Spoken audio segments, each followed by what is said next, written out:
Hello, and thank you for coming here to this new debate on a topic that is very important today and fundamental, poverty, transforming the cost of inaction. So let me present the people who are participating. I'm going to present myself.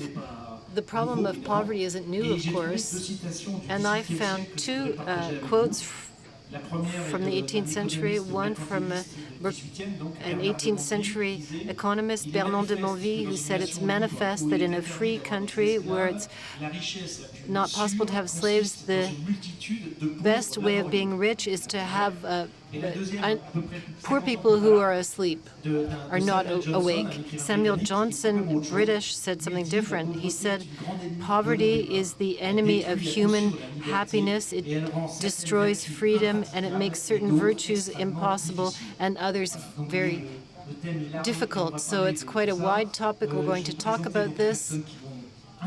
And there I'll present the people who will be speaking. Beside me, Gilles BÉNÉPLANC, who's a PhD in economics, the Toulouse School of Economy, and he's the group of Adélaïde. Marcelo NERI, who is the director and founder of the Center of Social Policy, FGV in Brazil. And he has a PhD from Princeton. He's a former Minister of Strategic Affairs in Brazil. Beside Marcelo, we have Angela SERRANO, who is the responsible for head of partnerships at the Colombian Association Movilizatorio, and she's done a lot of things in her life despite her young age, and she won the Turner Prize for Social Transformation. Congratulations. Beside her, we have Ashwini KAKKAR, who's the president Action contre la faim International. I'm not going to list everything he's done because it would be too long. He participates in so many boards, it would take more than half an hour to list them. He's an engineer, mechanical engineer, and the founder of the Fight Hunger Foundation, and now president of Action Internationale contre la faim. Garance, GENICOT, is a professor at the University of Georgetown, a PhD from Cornell, and specialized in the development economies. And she did work on tolerance and social media, and I think that's very topical. And then we have Philippe, who's an economist from the Cercle des Économistes, and he's going to be defining the topic for us. Thank you. Very quickly, let's introduce the topic. Poverty is a simple concept that we all think we understand, but it's an incredibly complex concept. Incredibly complex is due to the fact that there isn't one single type of poverty. There are different types of poverty. So when we look at what is poverty, you have to differentiate the concept itself. You look at inequality. There are 14.7% of poor people in France, and this is linked to the fact that we're counting poverty as people who have a revenue below 60% of the average income. This shows inequality, but not substantial poverty. So what is real poverty? People who are deprived. If you look at deprivations, they're not the same people, but we reach the same numbers. Roughly 14% of people who are living with deprivation in France. I could talk about other countries too. Then we have objective poverty and subjective poverty. I can feel poor, not be poor, and I could think that I'm not poor, but actually be poor. Objective poverty is calculated as the 14.5% calculated by our French Statistics Bureau. But when we do surveys, we realize that 19% of people feel that they are poor.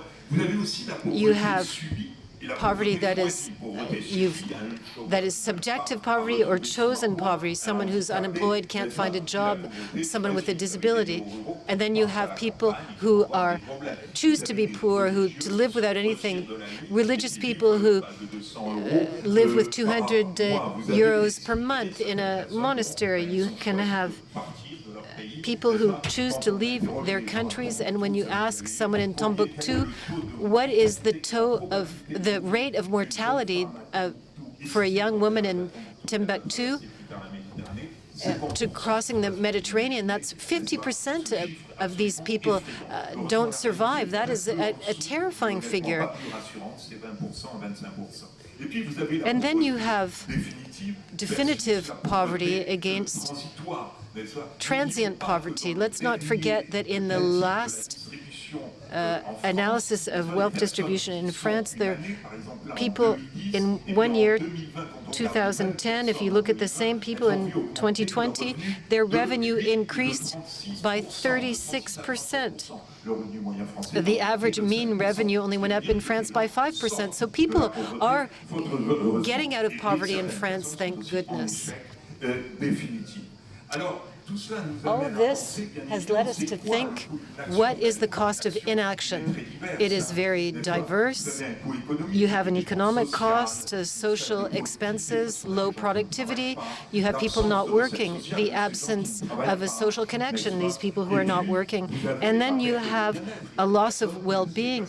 These people who are dealing with a loss of well-being, that's a net economic loss. Delinquency, political instability can be linked to poverty. So we have to act. How can we act? Let me just give you 4 categories of possible action. The first, conceptually possible, is to completely get rid of poverty. You condemn poverty and you put poverty in prison, and you'll get money for a year, and then it's over. The problem with that solution is that it rarely works. It's extremely unjust, and it leads to incredible human dramas. The second solution is the transfer of revenue. I think this is from a purely economic standpoint. I transfer revenue to someone. 23% of households in France receive a subsidy for housing or receive social minimums in what we call the RSA in France, or a solidarity subsidy. There's a question that remains that opposes the right and the left. Should we be giving more to make sure that no one is forgotten, or should we be giving less to make sure that we're not giving to people who don't deserve it, or today don't need it? 60% of the people who are in the top or the bottom of the distribution are receiving social services illegally, that they're not actually qualified for them. We have lasting poverty, which leads to solitude, a single mother with 3 children, the solitude of someone who's sick. That's the social link that disappears, and maybe even friendship that's missing. That was my introduction. So after this theoretical vision, we're going to have a global look at the situation now. Can you give us some keys to understand the topic? I would like to begin by saying that the decrease in poverty that we've seen in the last 20 years worldwide, of extreme poverty, is one of the best pieces of news that we've ever had. If there's an absolute, irreducible heart of poverty, if there's famine and hunger, why does this relative table matter? Because there's clearly poverty. And in the absolute vision of poverty, we talk about 2.15 in the median poverty. In 1990, we went from 2 billion poor people to roughly 660 million poor people 20 years later.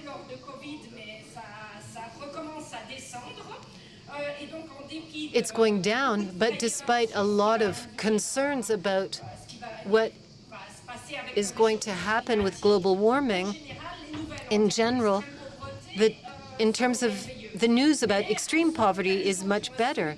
But if we focus on a level of revenue below 80% of the population, we forget what's true for most of the people across the world. This is important.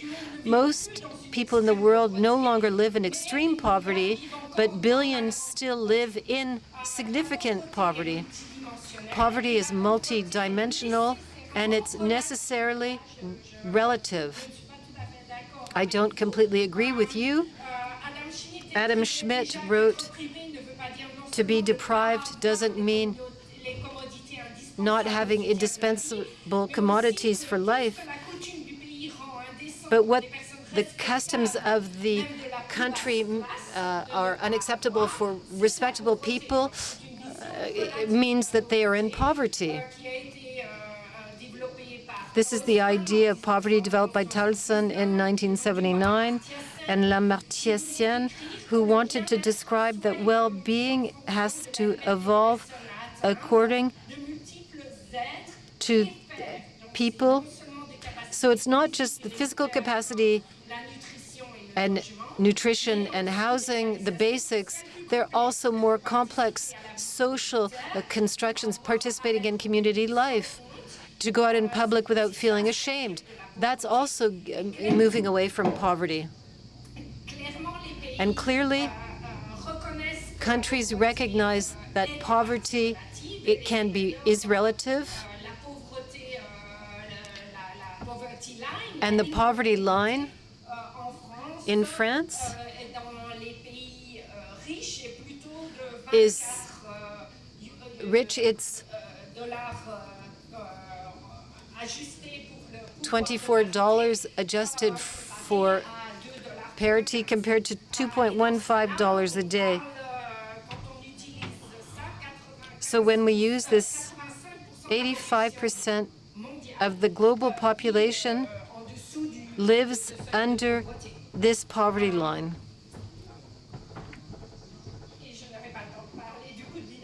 And I don't have the time to talk about inaction. We'll talk about this later.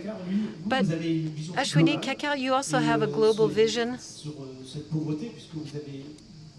This vision of poverty, you chair a global movement. Can you talk about the consequences of inaction and the solutions? I'm going to try to share the figures, global figures.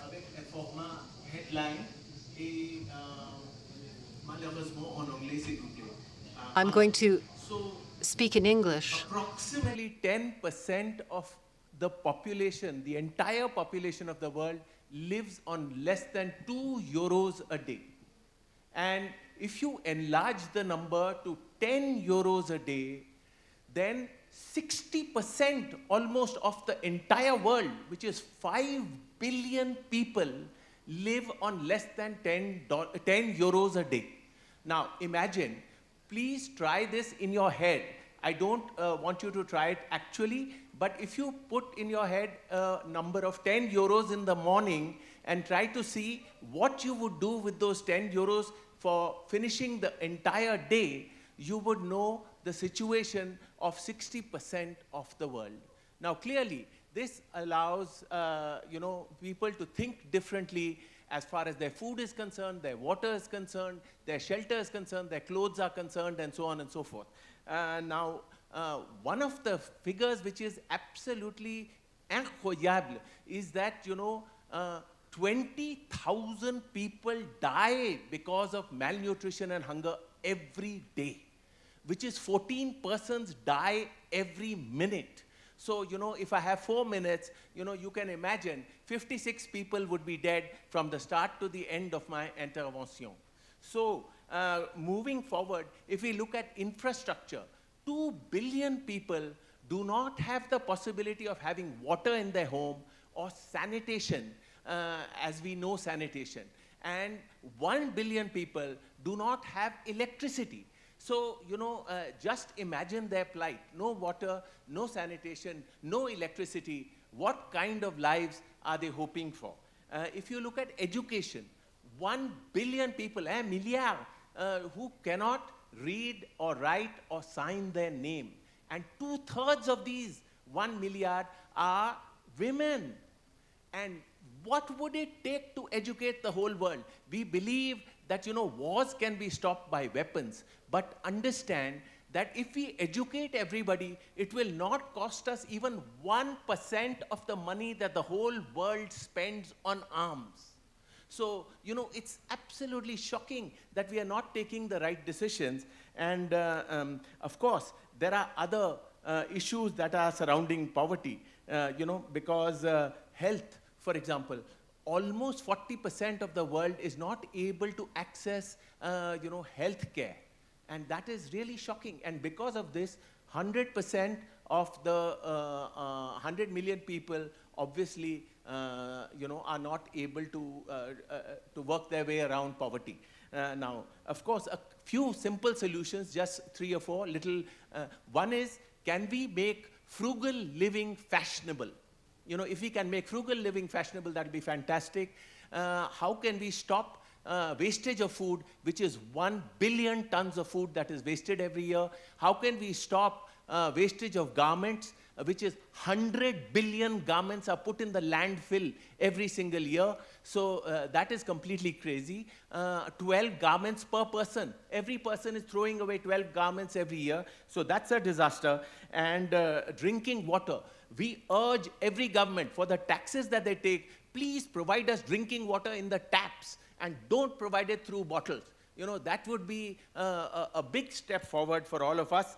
And can we not provide education for all, you know, with the 1% that we spend on arms and weapons? And I just urge everybody to look at the 15% corporate tax that has been agreed by the European Union. That's a good step forward.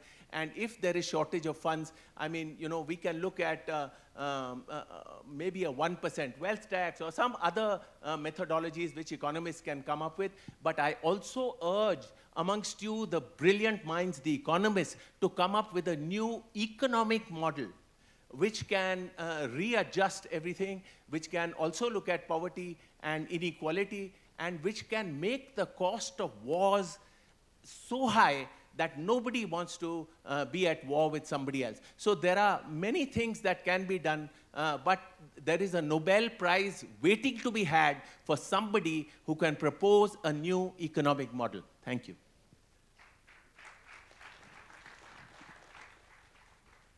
Merci beaucoup, et du coup, ça me permet une transition facile. Thank you. That gives me a quick transition because we see that solutions are in society. And Angela SERRANO, you talk about mobilizing civil societies. So can you talk about the importance of empowerment? For sure. Thank you so much. And after such data and information, I can only remark that we live in a world where complex structures not only shape our daily interactions, but perpetuate deep inequalities. Today, in Latin America, over 32% of the population live in poverty. Does represent 200 million people, 200 million lives. That could be something that was shown to us by Ashwini. There's an opportunity to face such challenges. The idea is to transform ideas into action and to allow collective power to be out of the shadow.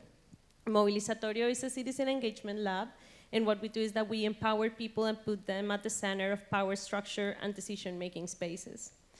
We have reached to over 200 million people, and I do not want to deep dive into a lot of data, but I want to tell you that we have demonstrated that collective power actually drive impactful changes.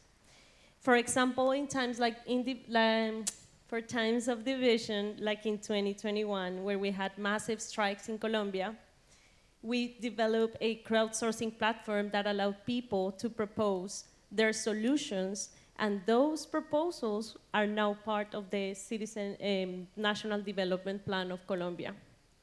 This is changing the mindset from protesting to active proposing. Then we've also trained over 12,000 influencers, journalists, and teachers in urban and rural areas to use and teach media literacy as an empowering tool, because we know accurate information is needed for democracy, is needed for also, I lost my idea, sorry, is needed for democracy and for having a shared reality. So we've managed to increase media literacy skills up in 42%. This is incredible. This goes to Tanya and other teachers in rural areas that are working to improve positively the lives of their students and also their families. We also know that transforming these ideas into actions have voices, names, stories, memories. From 2017, we were in a bus with 15 representatives for indigenous and local communities that were advocating throughout Europe for their voice to be included in decision-making spaces like COP on climate change. Last year, one of the representatives, for the very first time, gave the opening speech at COP. We were advocating for them to be able to be at the tables where the decisions that affect them are going to be taken. So the communities we work with are at the forefront of the most pressing issues, and the idea is to keep on building such powerful voices in order to avoid inequality, to keep transcending our lives on the political, cultural, educational, and social stances. It is possible to build a more just and equitable world. It just needs collaborative action and needs bold ideas turned into actions. Good. Marcelo Nieli, you supervised more than 60 studies on poverty and the state, the structures, public structures. Thank you very much. It's a great pleasure to be here with you. So my predecessors here talk a little bit about the need to change, to increase the cost, to transform the cost of inaction with respect to poverty, change the economic model, change the mobilization, even increase the cost of war. And what I will explore here is just the political connection, how to make electoral markets more sensitive to the poor. We see that there's quite a lot of resistance, especially if you look at poverty as a broad thing, to fight poverty. So I will explore a few features and lessons of the Brazilian case, actually two. So if you look at a graph on monetary poverty in Brazil, even if you don't know anything about Brazil, you guess where elections are. All presidential elections in the last 40 years, poverty fell. And while most of the post-electoral years, poverty went up. So I'm not proposing having an election every year, although this would help. So there is this cycle, which is clear to the naked eye. When you inspect the mechanism, you see that social transfers, they increase 23% in electoral years, and they increase more for people who are below voting age. Education also decreases during election. So there is this political opportunism, which in a way I think it's related to the fact that children, which are the most poor segment of society, do not vote. So maybe giving mothers the right to vote for their children would be a utopic solution to that. Second point, I don't think it was a bit accidental. Brazil introduced electronic voting in '98. And this, what happened before is that illiterate people, when they would vote in their paper ballot, they would scratch, and this would invalidate the votes. So you introduce electronic voting for a specific, there is a cutoff point, size of municipality. So this creates an experiment that allows us to identify what is the effect. And what we see is that invalid votes fell a half to half of the initial value. So you basically incorporated illiterate and poor people to the electoral market. So this increased the public health spending to these people. Illiterate persons' average income increased twice as fast as the mean income. Poverty fell in Brazil for 13 years in a row, never happened before. So, and this type of results, not the electoral cycle, but the trend, is present also in structural indicators. So the main message here is that we should try to make electoral markets more sensitive to the poor. That's the way, in the long run, poverty will fall in a continuous way. Thank you. Merci beaucoup. Alors, Gilles Bénéplanc, on est Gilles, BÉNÉPLANC, oui, c'est rencontres économiques meetings. So what can the market do? How can they act? Well, it's clear that the private sector is not on the first line. It's been shown by all the people who spoke before me. But we mustn't neglect the private sector. The role is not minor. To have a salaried job is a step to leave poverty. From a financial point of view, that's obvious, but not only, it's also very important for self-confidence, for social interaction. But to do that, the businesses, and let me think about France in particular, businesses must take on vulnerable people, people with a fairly low employability level. And if we want companies to do that, all this type of company must not have been relocated to low-cost countries. So we must keep within the territory a capacity to take on the lowest levels of qualification. Also, if we know, and this has been clearly explained, the problem of accommodation, housing, it is better that these low-level jobs are not in areas where the housing market and rents is in a difficult situation. So the Paris area is a bad example from this point of view. And then, when you are at this low level of qualification, you must avoid return to poverty. And there is a solution which works, but very difficult to implement, but that must be done. It is with training. Companies must devote the means to train the lowest levels of qualification so that the people can evolve towards better paid jobs and with a greater value. All these initiatives are good for society, but also for businesses. We have an employment position which is a bit tight at the moment, and therefore to have access to more manpower is important. Most of the French businesses are dealing with a rise of the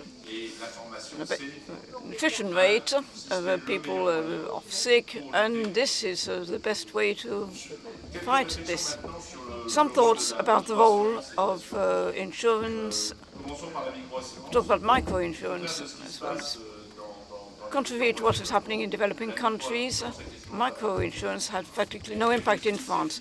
There are some initiatives coming from associations, Intervenant, to mention one, some who try to do things in the area, but it has very little impact. On the contrary, insurance plays a real part in keeping people away from poverty. Without going to insurance too closely, it reduces the volatility of the future, to have a safer future. And insurance does it by pooling resources and risks. There are two major families of insurance, what we call goods and responsibility. These insurances protect against negative effects on estate. It's obvious that property, we're going to think about housing in the case of natural disasters. Let me talk about insuring people. This really has a positive effect on the people in the most difficult situations. To have complementary health insurance in France means good access to health care. And businesses since 2016, most of them have to offer this type of contract to their employees, but also systems like solidary health insurance for less than €1 a day, which allows the access. So for this, the contracts which protect against accidents in life, a personal accident, it can give rise to constant payment for education. Even if companies have set up collective savings systems, they do not have a very strong impact on the savings for the poorest, because of the needs for consumption. Thank you very much.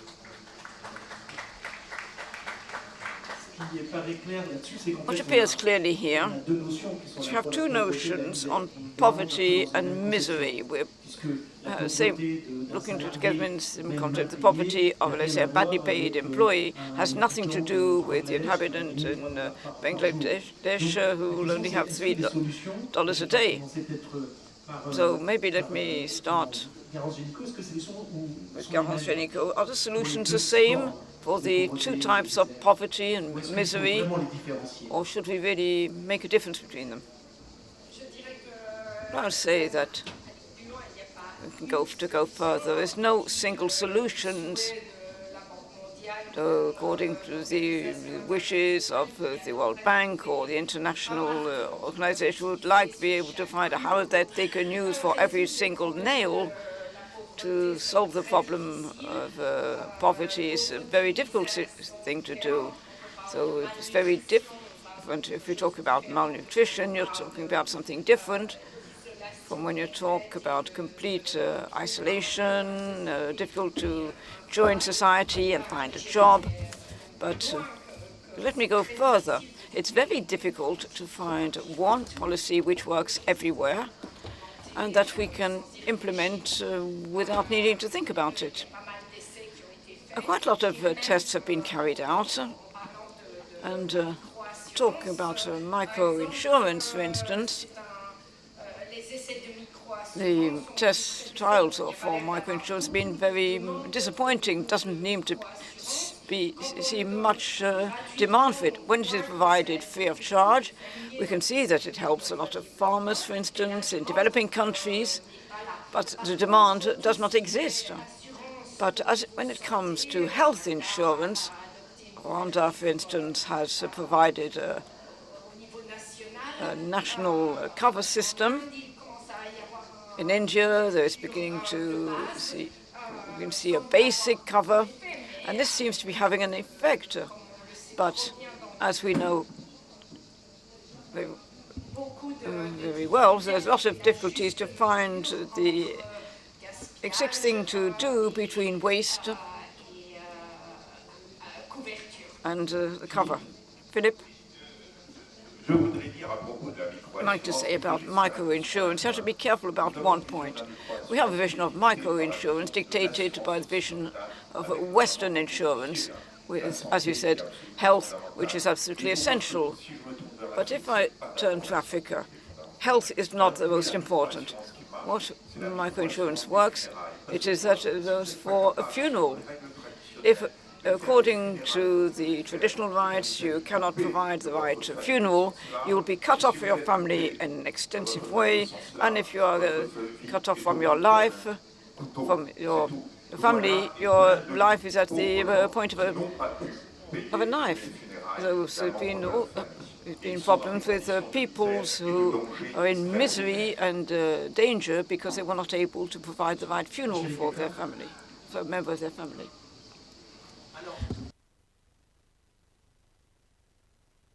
Something else to say. Artificial intelligence is on the verge of overtaking the human mind. And that is a very interesting phenomenon which we'll see in our lives. And robotics is likely to replace human labor. There are already 500 million operating robots in the world. Now, this is also leading to a certain amount of technological inequality. And then there is gender inequality, which is a huge, big subject in itself. But the single biggest problem facing all of us in the world today is the climate problem. And we are not even looking at that. And why is that so?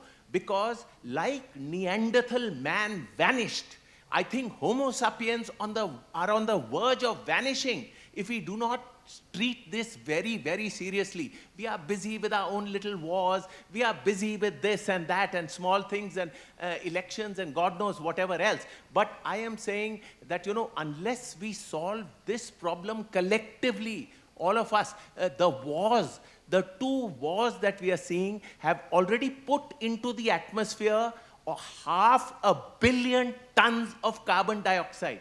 500 million tons only because of these two wars. So I think we really need to think this through, and I think this world, like Gandhi had said, that, you know, this world has enough to satisfy every single human's need, but not enough to satisfy every human's greed. So I think let us take this on board and let us move forward.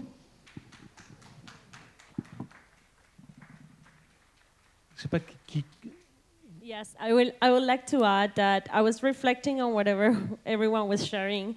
And from the Colombian side of view, we actually did a project with young people to understand the impact of the peace agreement in their daily lives. And when we reached them, we were, okay, how do we implement peace?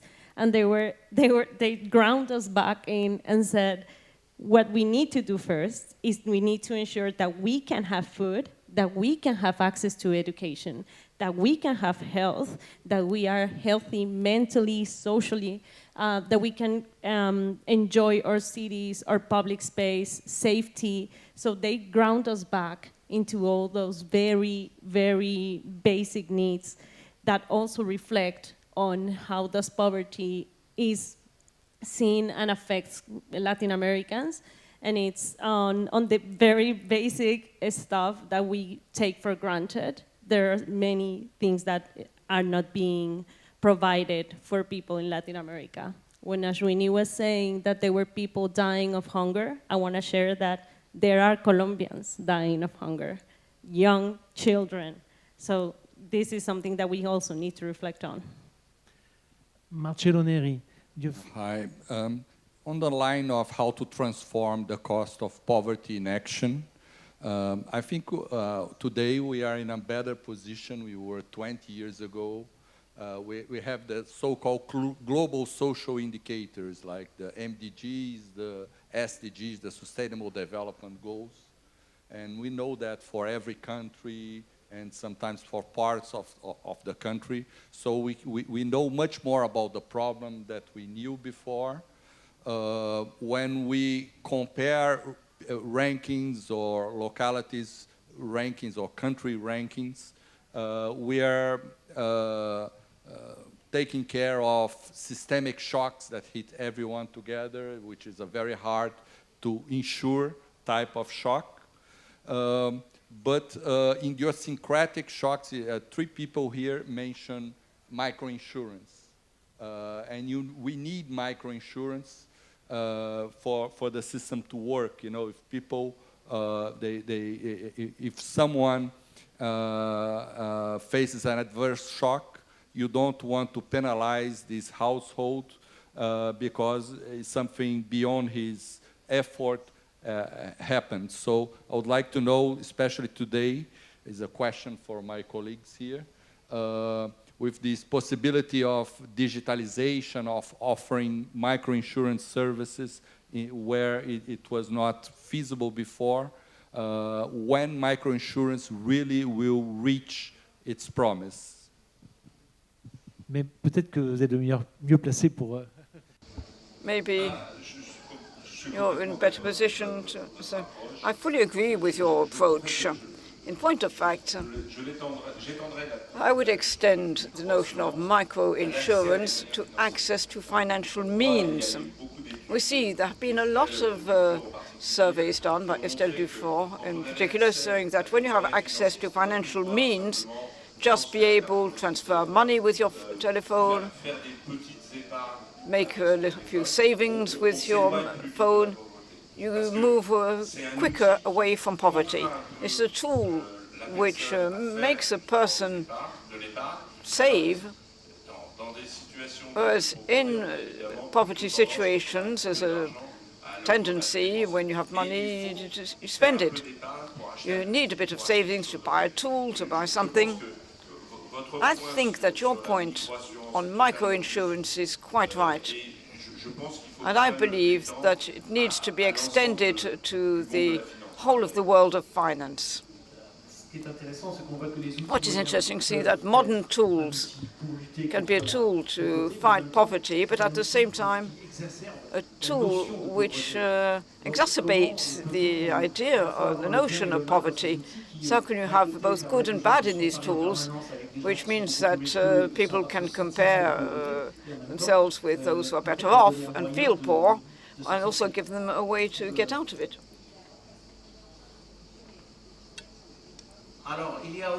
Well, there's also the question of inequality. Total wealth in the world today is touching $500 trillion. $500 trillion. And the annual GDP of the world is $100 trillion. And this is only, we are talking about private wealth, is $500 trillion. Now, in this kind of situation, I think the divides are becoming sharper and sharper, and the whole definition of poverty is changing dramatically. And if you look at, for example, the urban and rural divide, 3/4 of the rural people are in poverty. So, and that explains some of the voting that happens in the elections and things like that. And it is the big cities versus the rural areas and so on and so forth. So I would say that, these factors, and how do we get to that $500 trillion being supportive of eliminating these problems in the world? And the politicians have to think of all this and collaborate with the common man, with the common person, to make sure that, we are coming up with the right answers on this front. Oui, Garance GENICOT, parce que vous avez fait une étude en plus sur le site. Garance also looked at into social networks. I actually think that, we have a theme of our session is about the cost of inaction. And one of the big costs of inaction is the concept of... Oh, je ne sais pas pourquoi je parle en anglais. Je repasse en français, excusez-moi. Sorry, back to speaking French. One of the major problems of inaction is the fact that there are traps in poverty. There are forces, which means that once you are poor, it is difficult to get out of the poverty. And some of these traps towards poverty at a personal level, a country level, a community level are absolute. When you're very poor, you get sick, you get weaker, and it's even more difficult to get out. And this is linked to absolute poverty, but there was a lot of traps in terms of poverty. I mean, how can you get the resources to be able to get out? How can you get a loan? How can you get a job? And if there are forces, which mean that if you're under a relative poverty level, the concept of poverty must be relative as well. Some poverties are linked to frustrations and wishes. When inequalities grow, the wishes of people tend to increase faster than their standard of living.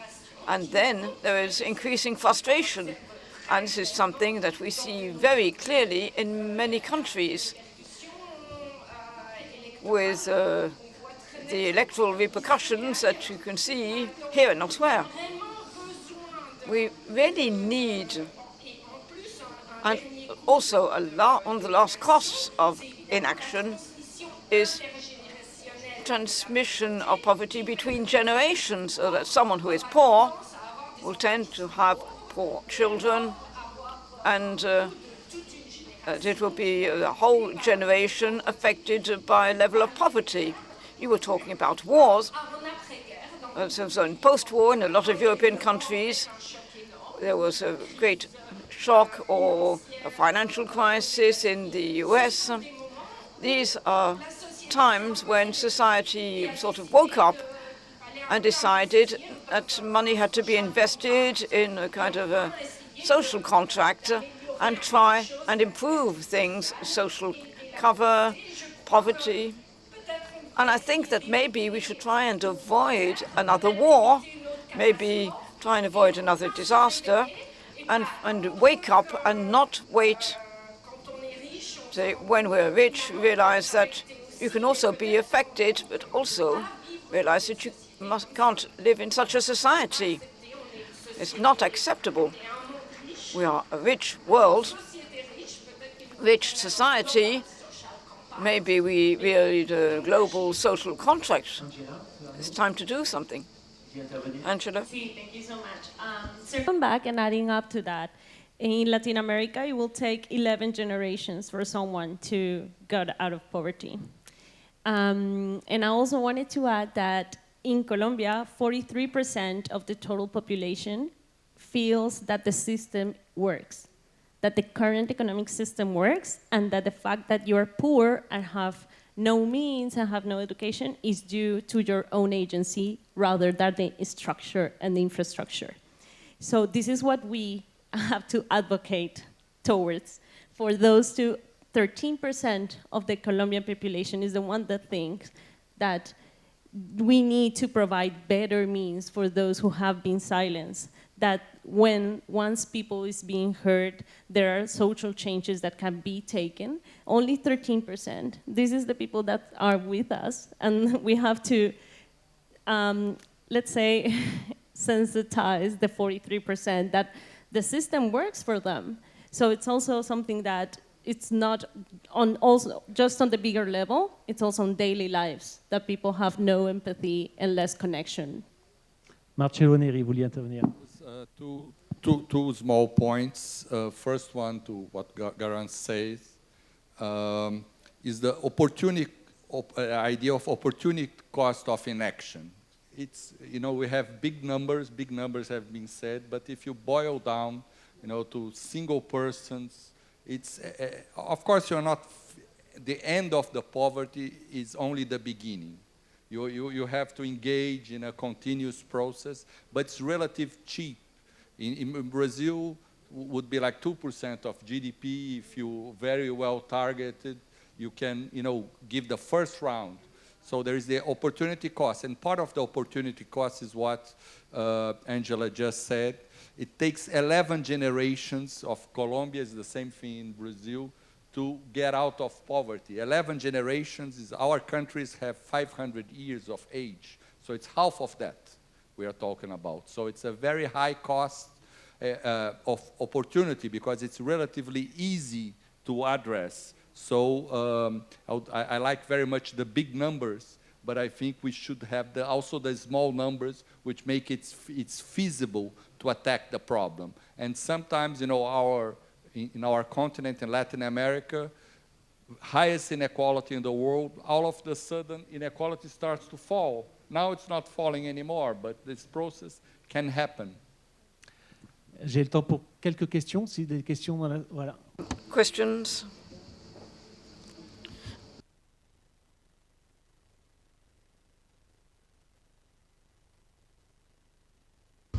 Yes, I agree with you when you are pointing out the cost of poverty is also a political one. We can see that today. It's a threat to democracy, and those who are threatening democracy are those who are about to declare the war of poor against poor.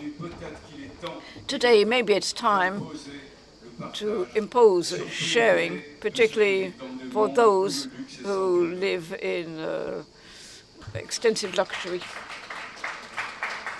shameless luxury.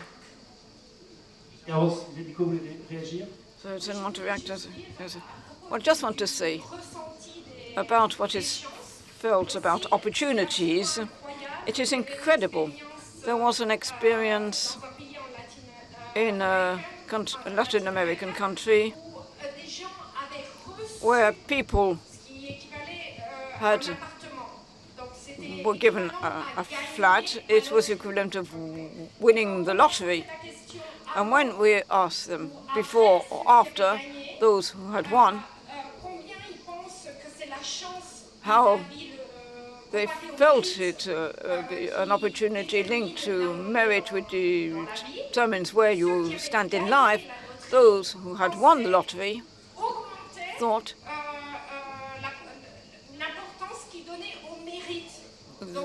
it felt increasing their merit. When you're born in a privileged category in a rich country, you forget there's no merit. You were just lucky, and you could manage with less, and very a lot needs to be done, could be done.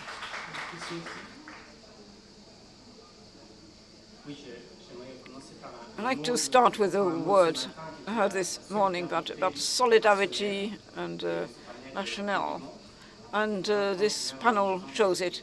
I think even by using methods like you mentioned, Garance, models, where you're looking at dissemination on a graph of concepts which have an impact, and if you model the society in political and social levels, what are sources of instability? Poverty, in its relative effect, has a major impact. It's the risk that any insurance company can understand and quantify with modern tools. If I turn to the audience and look at the number of white shirts like mine, the number of suits, how many business companies we have here, and yet this calls itself rational. I can't explain the gap. It's a question for you. Your analysis is right. I would like to make a comment. When you are in the business world,